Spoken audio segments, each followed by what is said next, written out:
According to victims who cooperated with the FBI in that investigation, these documents in FBI possession, your possession, detail at least 20 men, including Mr. Jess Staley, CEO of Barclays Bank, who Jeffrey Epstein trafficked victims to, victims including minors such as Virginia Roberts Giuffre, may she rest in peace. That list also includes at least 19 other individuals, one Hollywood producer worth a few $100 million, one royal prince, one high-profile individual in the music industry, one very prominent banker, one high-profile government official, one high-profile former politician, one owner of a car company in Italy, one rock star, one magician, at least 6 billionaires, including a billionaire from Canada. For years, the name Jeffrey Epstein has hung like a shadow over the highest levels of power.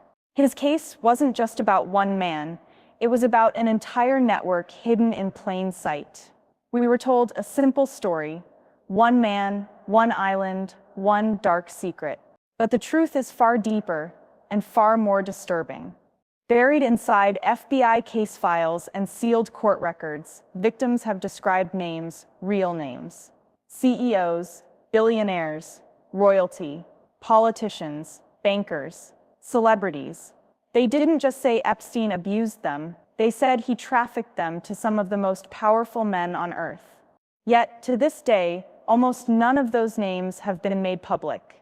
Almost none of those men have faced accountability. What you're about to hear isn't rumor. It isn't speculation. It's not another theory from the internet. It's sworn testimony, FBI documents, and an extraordinary moment inside Congress when a sitting representative demanded answers on the record from the FBI's own director. In that hearing, the questions were direct, specific, and uncomfortable. The answers?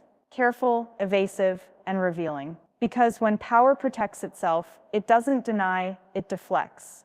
This is one of those rare moments when the curtain slipped, when the system itself showed us how it shields the truth.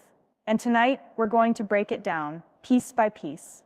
The names, the files, the patterns, the silence. This isn't just another crime story. This is about the collision between wealth, intelligence, and justice, and how far some institutions will go to keep the public from knowing the whole story. Stay with me. You're about to hear it for yourself.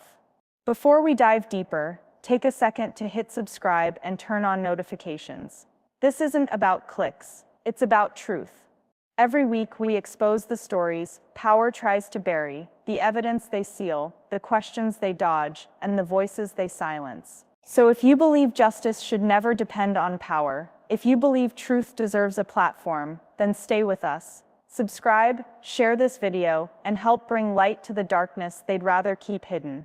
Let's uncover what really happened together. Jeffrey Epstein wasn't just another wealthy financier with a private island. He was a convicted sex offender who somehow moved freely through the highest levels of society: politicians, royals, bankers, scientists, and celebrities. He cultivated influence with former presidents, world leaders, Nobel Prize winners, and tech billionaires. I feel very, very confident that Jeffrey Epstein was a Mossad access agent. For example, if you are a foreign intelligence service and you want to know what Bill Clinton says about an issue, you're not going to be able to recruit Bill Clinton. He's not recruitable. So you do the next best thing. You recruit someone who has regular, easy access to them. And then if there's a little blackmail thrown in at the same time, it makes the quality of your information that much better. Otherwise, why would Jeffrey Epstein have audio and video in every single room of his house, including the bathrooms? Do you think we'll ever see the list? You know, the black books are out there. One of them was offered for sale at Alexander Auctions, and it did not meet its reserve price of $100,000 about 6 weeks ago. So the books are out there. The names in the books are out there, but not all those names necessarily were doing anything illegal or inappropriate. I really do believe, maybe naively, that eventually we will see those lists. Not anytime soon.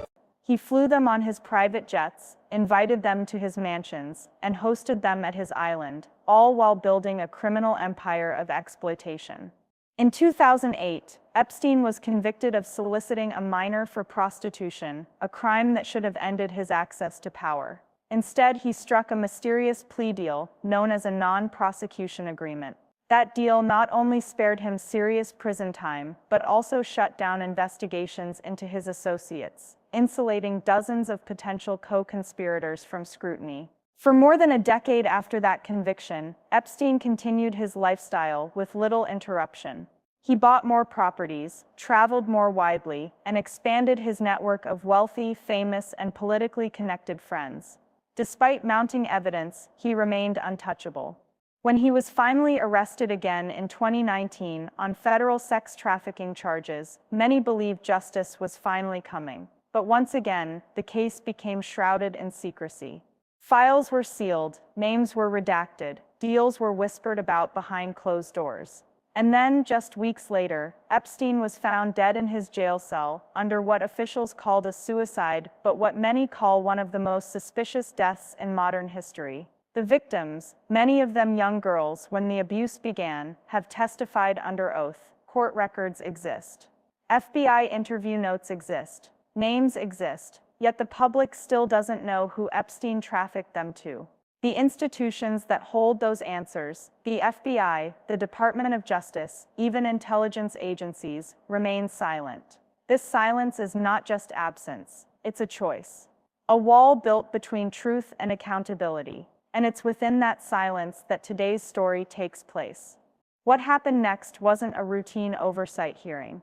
It was a rare and uncomfortable confrontation between Congress and the intelligence establishment, a moment when power was finally asked to answer for its silence. The setting, a packed congressional chamber. Cameras rolling. The topic, Jeffrey Epstein. Representative Thomas Massie, known for his sharp questioning and unflinching tone, took the microphone. Across from him sat the new FBI director, Kash Patel, calm, measured, but visibly aware of the weight of the questions coming his way. Massie didn't speak in generalities. He came prepared, with documents, transcripts, and specific names drawn from the FBI's own files.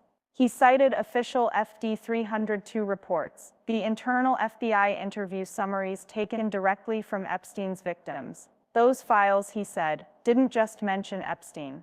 They listed at least 20 men who victims claimed were trafficked to them, men of wealth, fame, and influence. Then Massie read the list aloud.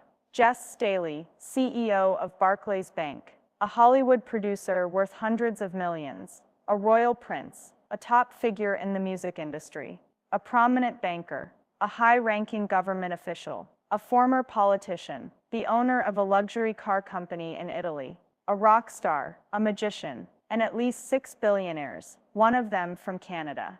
It was a stunning moment, the kind rarely seen in Washington, the kind that makes the air in the room change. Have you launched any investigations into these people? Massie asked. Have you seen these 302 documents yourself? Patel's response was cautious. He hadn't personally reviewed the files, he said. But according to him, 3 separate U.S. attorneys' offices, across multiple administrations, had already looked at the materials and found no credible evidence to justify new charges. Massie pressed again. So are you saying the victims aren't credible, that their sworn statements don't rise to probable cause? Patel shook his head slightly.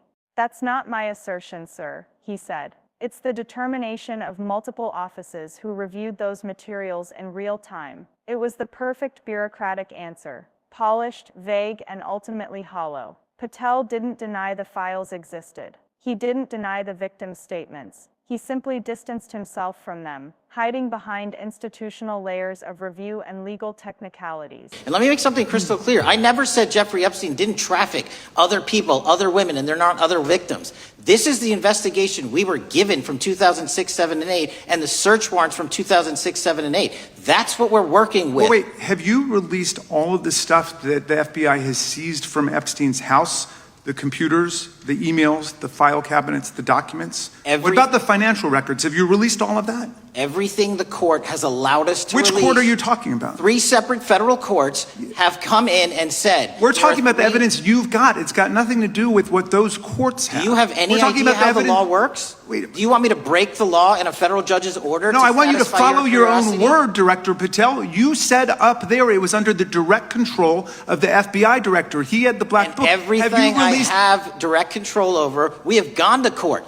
Then, as the exchange continued, Massie pushed further, asking about Epstein's rumored ties to intelligence agencies, about CIA files, about whether the FBI would ever seek to review them. Patel's response? If such a file exists, he said carefully, the FBI will look at any new investigative leads.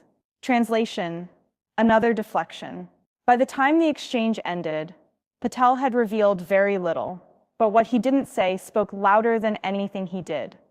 He confirmed the files existed. He admitted victims named names, but no new investigations had been opened. For the victims watching, and for millions of Americans following this case, that silence wasn't just procedural, it was personal. What happened in that hearing didn't exist in isolation. It fit a pattern that has followed the Epstein case from the very beginning, a pattern built on silence, redaction, and selective accountability. From the start, every time the Epstein story came close to exposing the full network, the narrative was quietly redirected, key evidence sealed, names blacked out, files missing, and the public, time and time again, told that justice was being handled behind closed doors. But behind those doors were the same institutions accused of protecting Epstein for years, the same prosecutors who once let him walk free under a secret deal. When former Labor Secretary Alex Acosta was questioned about why Epstein received such a lenient plea bargain back in 2008,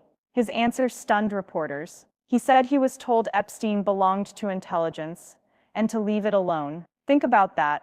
A U.S. official admitted, on record, that the case was considered untouchable because Epstein was linked to intelligence. It wasn't just an American story. Epstein's network reached into Europe, the Middle East, and beyond. He met with Ehud Barak, the former Prime Minister of Israel and head of Israeli military intelligence, 36 documented meetings. He had relationships with British royalty, with tech giants, with scientists at Harvard and MIT. And yet somehow no one outside his inner circle was ever charged. The few people who tried to expose him were dismissed, discredited, or ignored. Journalists warned to stop asking questions, victims pressured to stay quiet, and anyone who pushed too far was told the same thing.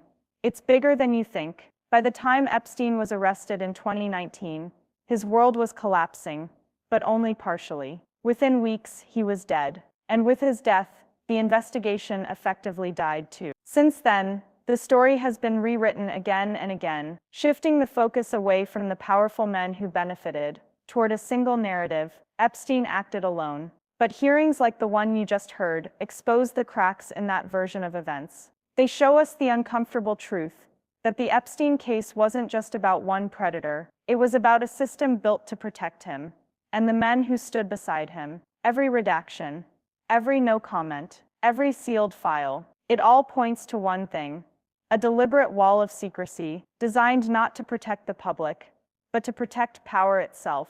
Why does this matter? Because what we're seeing isn't just the story of one man or one crime. It's a reflection of how power operates when it's threatened. The Epstein case pulls back the curtain on something few ever get to witness: the machinery that decides who gets justice and who doesn't. When the most powerful names in business, politics, and entertainment appear inside FBI documents, and not one of them faces questioning, that's not coincidence. That's design. For years, the victims have been fighting for recognition. Their testimonies are detailed, their timelines align, their stories are consistent, and yet they are still labeled as not credible. Why? Because the system built to protect them was never designed to hold the powerful accountable. When FBI Director Patel said, "I haven't personally reviewed the documents," that wasn't just bureaucratic language. It was a shield, a way to distance himself from the evidence, while pretending transparency. That's how institutions survive scandal. Not by lying outright, but by burying the truth under layers of ongoing investigations and jurisdictional limits. Every unanswered question, from Epstein's mysterious plea deal, to the missing security footage from his jail cell, to the still sealed names in the court files, tells us the same thing: justice is selective. And that's what makes this case different. It isn't just about what Epstein did. It's about what happened after, how the system responded, how investigators, prosecutors, and intelligence officials managed the fallout, each protecting their own interests, while telling the public they were seeking truth. Because when the truth threatens power, power fights back, quietly, strategically, and relentlessly. And the cost of that silence isn't just measured in redacted files or sealed evidence. It's measured in lives, in the women who never got justice, in the investigators who were silenced, in the public's growing distrust of the very institutions meant to protect them. The Epstein case matters because it's not just a scandal, it's a warning of what happens when the pursuit of truth collides with the preservation of power. And right now, that collision is still happening. So where does that leave us? With sealed files, redacted pages, and a public that's been told to move on. But the truth doesn't disappear just because powerful people refuse to face it. It lingers in testimony, in evidence, and in the eyes of every survivor still waiting to be heard. The Epstein case isn't closed. It's contained, managed, controlled. And every time a question goes unanswered, that containment tightens around the truth, around accountability, and around justice itself. But here's the thing about truth. It doesn't die in silence. It waits. It survives. And it finds people like you, who refuse to stop asking questions. Because the moment the public stops demanding answers, power wins. So ask the hard questions. Demand the unsealing of those names. Watch who avoids the cameras, who changes their story, who hides behind procedure. The pattern always reveals the protectors. This isn't about conspiracy. It's about accountability. It's about a system that promised transparency, but delivered shadows. And maybe the biggest secret of all is this. Epstein may be gone, but the network, the silence, the money, the protection, still exists. The question now is whether we, the people, are willing to look deeper than the headlines. Because until those names are unsealed, until justice reaches the powerful, this story isn't over. It's only just beginning. Pause, fade to black. Stay curious, stay vigilant, and never stop questioning what they tell you is settled. Before you go, if you believe truth still matters, hit subscribe and turn on the bell. Every week we dig into stories the mainstream avoids, connecting evidence, witnesses, and records that expose how power protects itself. This isn't entertainment, it's awareness, it's accountability, and it only works when people like you refuse to look away. So share this video, comment what you think the FBI is still hiding, and stay connected, because the next episode goes even deeper. Together, we're not just watching the story unfold, we're forcing it into the light.